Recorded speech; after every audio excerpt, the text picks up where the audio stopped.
What happens when a late-night host pushes too hard and a former president completely comes unglued on live TV? Tonight, we're diving into one of the most combustible interviews ever put on camera. One that began as standard late-night banter and snowballed into a full-blown verbal brawl that had producers scrambling and the audience stunned. Hit subscribe and drop a comment because this one gets wild fast. The tension crackled the second Trump stepped onto the Jimmy Kimmel live set. The crowd reacted with the usual cocktail of cheers and scattered boos. But something felt off this time. Kimmel, famous for his sharp wit and political jabs, had been hyping this sit-down for weeks, promising viewers something special. "Well, well, well," Kimmel began. As Trump sank into the guest chair, a familiar smirk already tugging at his face. "Donald Trump, thanks for coming. I have to admit, I'm surprised you agreed to do this, considering some of the things I've said about you over the years." Trump adjusted his tie and leaned back like he owned the place. "Jimmy, me! You know what I enjoy doing shows where the host thinks he's smarter than he really is. Makes great television. And let's be honest, your ratings could use the boost." Gasps and uneasy laughter rippled through the audience. Kimmel's eyebrows jumped, clearly not expecting the jab. "So early. We're going there right away, huh? Since we're talking ratings, how are Truth Social's numbers? I heard it's doing about as well as your casino ventures." Trump's jaw ticked for a moment, but he kept his cool. "Truth Social is doing phenomenally well, better than anyone predicted. But you wouldn't recognize success if it smacked you in the face, would you, Jimmy? You sit here cracking jokes while I built an empire." "An empire?" Kimmel echoed, his voice syrupy with sarcasm. "Is that what we're calling it? From where I'm sitting, it looks more like a house of cards. Speaking of collapse, how's the whole election thing working out for you?" The question hung in the air like a live grenade. Trump's face darkened. The hands that had been resting casually on the armrests now gripped hard. "You want to talk elections, Jimmy? Let's. You and your Hollywood elite pals spent 4 years crying about an election you couldn't accept." "At least I'm fighting for election integrity." "Fighting for election integrity," Kimmel repeated with a humorless laugh. "Is that what you call spreading conspiracy theories and filing lawsuits that got tossed faster than a bad sketch? Because I call that something else." Trump leaned forward, his voice rising a notch. "Those weren't conspiracy theories. They were legitimate concerns about security. But people like you don't want the truth. You want your narrative, and you pray America stays asleep." "America staying asleep?" Kimmel shook his head. "That's rich from a guy who spent 4 years tweeting at 3 in the morning. Tell me, do you miss Twitter? Or do you miss having a platform where people actually listened?" The hit landed. Trump's face flushed, and his tone took on that razor-edge fans and critics alike recognized as a warning. "Listen, you second-rate comedian. Twitter banned me because they were terrified of the truth. They couldn't handle a president who actually fought for the American people instead of sucking up to corporate interests." Second-rate Kimmel's composure frayed. That's cute coming from a guy who bankrupted multiple businesses and hosted a reality show where your catchphrase was literally about firing people. Real presidential vibe. You know what? Jimmy Trump rose an inch from his seat, pointing across the desk. "I created jobs. I built things. I made deals that helped America. What have you done? You make jokes for a living. You mock people who accomplish things while you hide behind a desk mugging for the camera." The room went dead quiet. The crowd could feel it.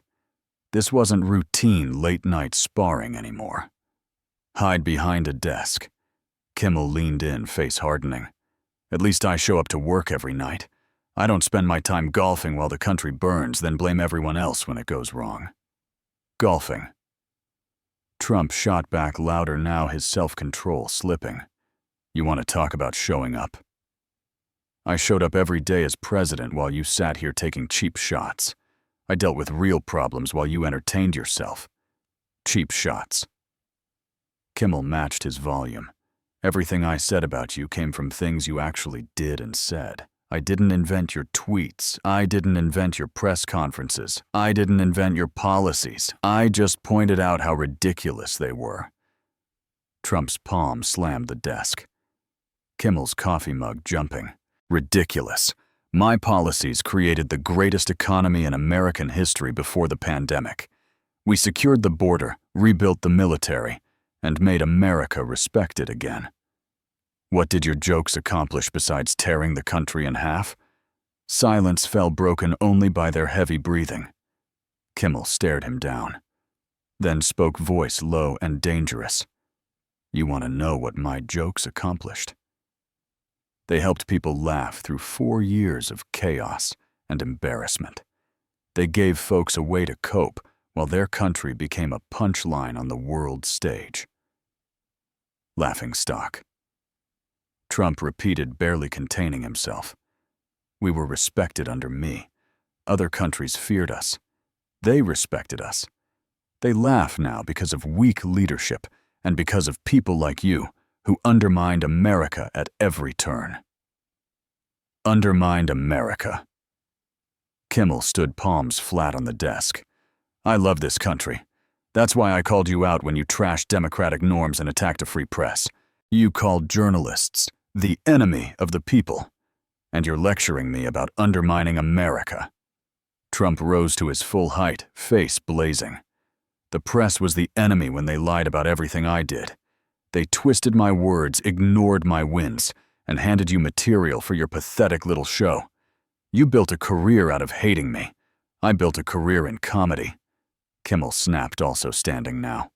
You just provided an endless supply of material. Every day something new, more outrageous than the last. It was Christmas morning for comedians. The studio's tension went electric.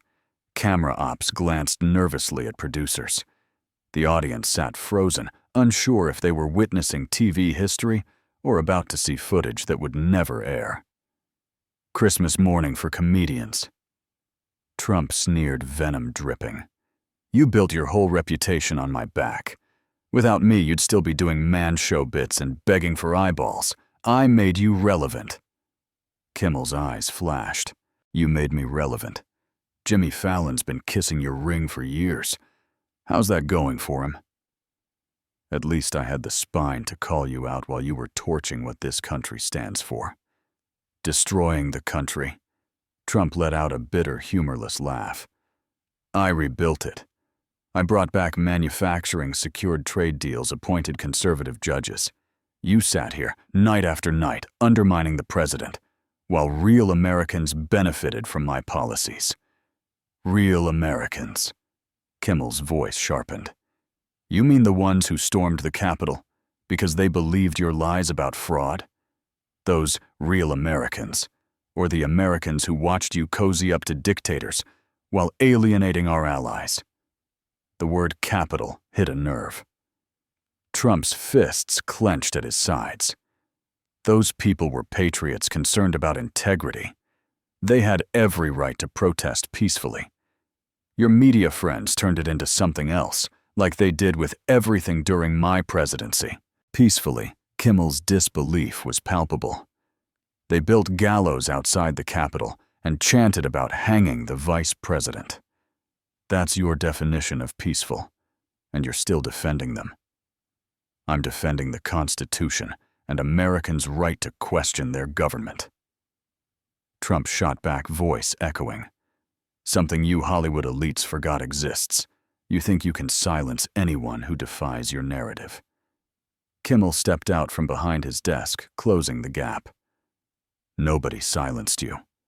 You had the biggest platform on earth and used it to push conspiracies and attack anyone who fact-checked you. You turned the presidency into a reality show. Reality show. Trump's laugh was harsh and mocking. At least reality shows get ratings. unlike this disaster. Here's what's funny. Jimmy, you think you're a moral authority. You're just another Hollywood hypocrite who got rich making fun of people better than you, better than me. Kimmel stood a few feet away now, a producer frantically signaling off stage. Let's talk hypocrisy. You ran on draining the swamp and filled your administration with more crooks than a mob flick. How many of your associates went to prison? They went to prison because of a witch hunt by corrupt prosecutors and a biased system. Trump thundered voice reaching a dangerous pitch. They targeted anyone around me because they couldn't accept that I won fair and square. Fair and square, Kimmel fired back, matching him decibel for decibel. You lost the popular vote by 3 million. Then you spent years claiming you had the biggest inaugural crowd when photos proved otherwise. You can't even be honest about crowd sizes. Trump stepped closer, invading Kimmel's space. Those photos were fake news, like everything else the corrupt media pumped out. They manipulated images, twisted stories, lied to make me look bad, because they couldn't stand an outsider beating their establishment pick. Fake news, Kimmel said. Not budging. Your favorite label for anything that makes you look bad. Even when reporters quoted you verbatim, fake news. Even when they showed video of your own words, fake news. Because context right. Trump was nearly shouting, face flushed purple. They edited my speeches, cut the important parts, aired only what fit their script. And you did the same every night on this pathetic excuse for a show. The audience was stone still. Some looked genuinely scared by the intensity. Security drifted closer to the stage. The band exchanged worried glances. Pathetic excuse for a show. Kimmel's voice went ice cold. This pathetic show has been on the air 20+ years. It doesn't get canceled every few months like your ventures. And it tells the truth. The truth. Trump leaned in so close, the mics barely caught his whisper. You wouldn't know the truth if it slapped your smug little face. You've spent years lying about me, smearing my record, poisoning people against me. You're not a comedian, you're a propagandist. Kimmel didn't flinch. And you're not a president. You're a con man who sold himself well enough to squeak into office. The only thing you've ever really marketed is you, and even that was built on lies. Con man. Trump's voice exploded again. I built a multi-billion-dollar empire from a small loan. I created thousands of jobs, developed properties globally, ran the #1 show for 14 seasons. What have you built besides a career mocking your betters, my betters? Kimmel laughed hard and cold. My betters don't get impeached twice. They don't get indicted on multiple felonies. They don't tank Atlantic City casinos. They don't pay hush money to adult film stars. The room gasped. Trump's face shifted from red to nearly purple, and for a split second it looked like he might swing. His hands shook. His breathing grew ragged. How dare you, he hissed, barely contained. How dare you bring up unsubstantiated allegations from corrupt prosecutors trying to rig an election? You're a mouthpiece for the so-called deep state trying to destroy me. Deep state, Kimmel muttered, disgusted. There's the playbook. Anyone who holds you accountable is part of some vast conspiracy. Maybe you're not the victim. Maybe you're just a guy who finally got caught. Caught doing what Trump demanded, stepping even closer. Making America great again. Securing the border, rebuilding the economy, fighting for workers. The only thing I got caught doing was winning an election. The establishment never wanted me to win. You got caught lying to the American people every day. Kimmel shot back. Caught trying to overturn a legitimate election. Caught putting yourself first at every turn. They were nose to nose now, both breathing hard, both well past rational debate. The control room kept signaling, but no one knew whether to roll on or cut to break. The audience sat in stunned silence, watching TV history being made in real time. The air felt thick as they glared at each other, neither willing to blink first. Trump's breathing crackled in his mic. Kimmel's jaw was clenched so tight it looked painful. Finally, Trump broke the silence. "You know what your problem is, Jimmy?" His voice dropped to a quiet, menacing register more dangerous than the shouting. "You've never built anything, never made a payroll, never had to make tough calls. You sit behind that desk, tearing down people who actually accomplish things." Kimmel's eyes narrowed. "And you know what your problem is. You think accomplishment means getting away with things. You think leadership means never admitting you're wrong. You treated the presidency like a license to do whatever you wanted, no consequences." "Without consequences." Trump let out a bitter laugh. "I've faced more consequences than any president. Investigations. Impeachments, indictments, because I dared to challenge a system people like you profit from. I sacrificed everything for this country." Sacrificed Kimmel's disbelief cut through the room. "You made millions off the presidency. Foreign officials stayed at your hotels. Secret Service paid your golf clubs. You turned the White House into a marketing arm for your businesses. That's a lie, and you know it." Trump snapped. "I lost money being president. I gave up a luxurious life to serve and got nothing but attacks from people like you who couldn't stand an outsider cleaning up your mess." Cleaning up Kimmel stepped back, voice rising. "You left office with one of the worst pandemic responses in the developed world, sky-high unemployment, and half the country convinced elections are a scam. That's your idea of cleaning up. The pandemic was a Chinese bioweapon your media friends helped cover up." Trump shot back, conspiracy spooling out. "Unemployment happened because Democrat governors shut down their states to hurt my re-election. And elections can't be trusted because of massive irregularities no one will investigate." "Chinese bioweapon." Kimmel threw up his hands. "Do you hear yourself? Everything's a conspiracy. Everything's someone else's fault. Nothing is ever on you." "My responsibility." Trump was shouting again, control gone. "I take responsibility for making us energy independent, for rebuilding our military, for appointing conservative judges, for creating the greatest economy in history. I don't take responsibility for the lies of a corrupt media." "Greatest economy in history," Kimmel barked back. "You inherited growth from Obama, then crashed it with your mishandling of the pandemic. You took a recovery, claimed it as yours, then blamed everyone else when it fell apart on your watch." Trump's laugh turned manic. "Obama handed me a disaster, I turned it into a miracle until the Chinese virus wrecked everything. And I still delivered vaccines in record time. No one thought that was possible." "You delivered vaccines?" Kimmel sounded incredulous. "Scientists delivered vaccines while you floated bleach and questioned if the virus was real. You downplayed a pandemic while Americans died. The mention of deaths drove Trump to another edge. Those deaths are on China. I saved millions with travel bans and Operation Warp Speed. But you people focused on the negative because you wanted me to fail."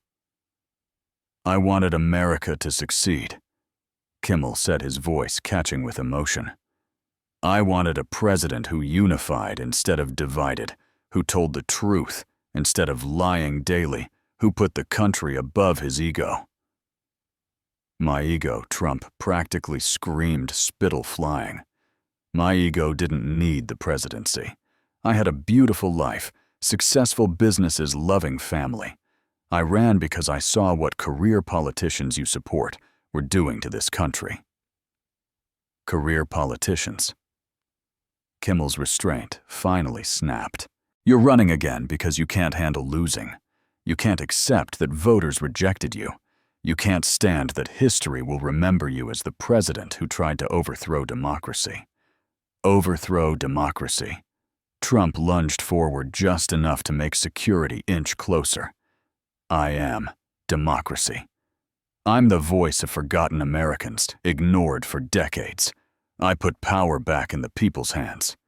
That's why they're desperate to take me down. You put power in your hands, Kimmel said, not moving. You tried to turn the Justice Department into your personal law firm. You fired anyone who wouldn't pledge personal loyalty. You tried to use the military on protesters. That's not democracy. That's authoritarian. Authoritarian. Trump's voice was hoarse but still volcanic. I followed the Constitution better than any modern president. I appointed originalist judges. I respected separation of powers. I fought the deep state bureaucrats who think they run the country. You respected separation of powers. Kimmel laughed an unhinged end-of-the-rope laugh. You called the press the enemy. You threatened to jail opponents. You asked foreign countries to investigate rivals. You tried to stay in power after losing. I didn't lose. Trump.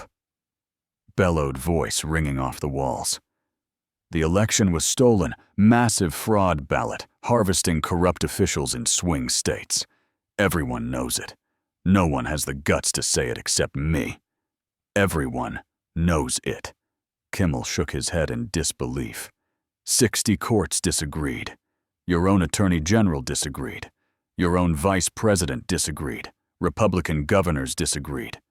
But sure, everyone knows it. Both men were spent chests heaving. Cameras kept rolling, capturing every second of this unprecedented meltdown. Trump tugged his tie straight and took half a step back.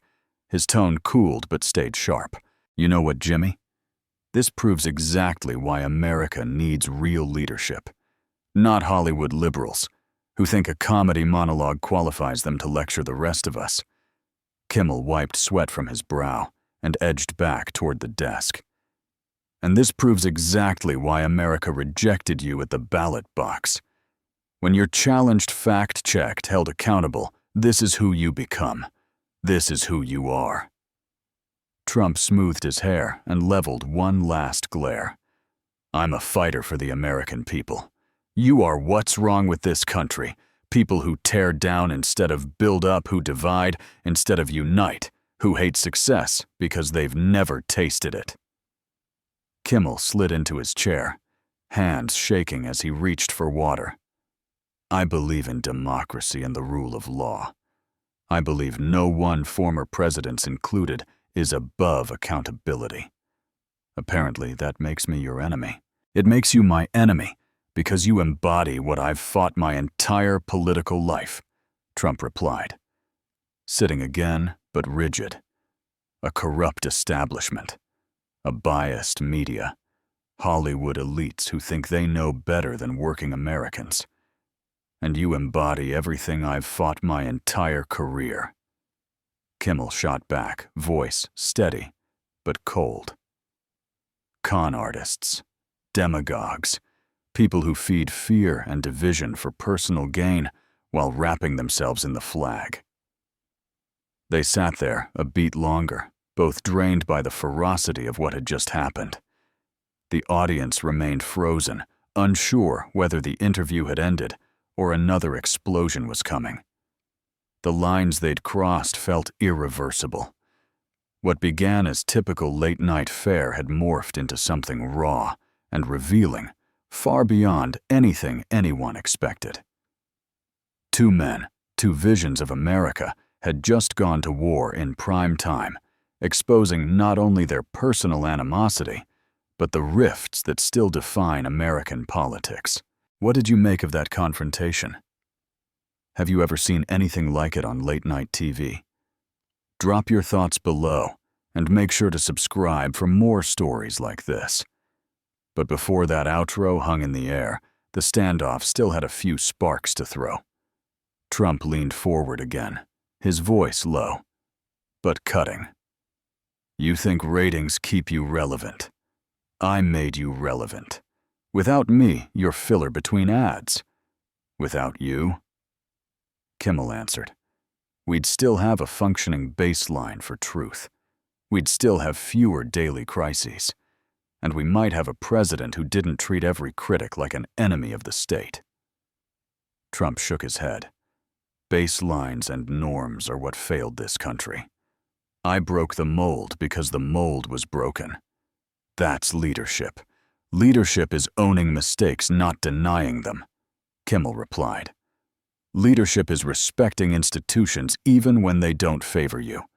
Leadership is telling hard truths, not inventing convenient ones. Trump's mouth tightened. Hard truth elites. Like you sneer at the people who built this country. You mock their faith, their towns, their work. Another hard truth, Kimmel said, voice steady. You used their pain as fuel. You sold them a show where you always win, and when you didn't, you convinced them the show was rigged. Trump's eyes narrowed. You talk like you're a patriot. I talk like someone who loves his country enough to call out a con when he sees one. They held that stare for a long beat, two stubborn silhouettes under the hottest lights in television. A producer off camera finally took a breath, counting down to what sounded like a merciful rap. But neither man moved first. Trump broke it with a tight smile that didn't reach his eyes. History will vindicate me. Kimmel's answer was cool. History has receipts.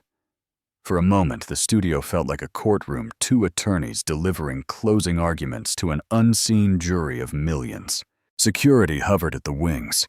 The band sat stone still, and the audience barely dared to breathe. Trump looked out at the crowd, then back at Kimmel. You don't have to like me. You can mock me every night. But you'll never erase what I did for this country. Kimmel's reply was almost soft. No one can erase anything. The record is the record. That's what scares you. Trump straightened, forcing composure back onto his face. What scares me is what people like you are doing to the country. What scares me, Kimmel said, is what people like you already did. Another silence, another breath that didn't come easy. Then, with the smallest nods like fighters answering the bell, they both sat back for good.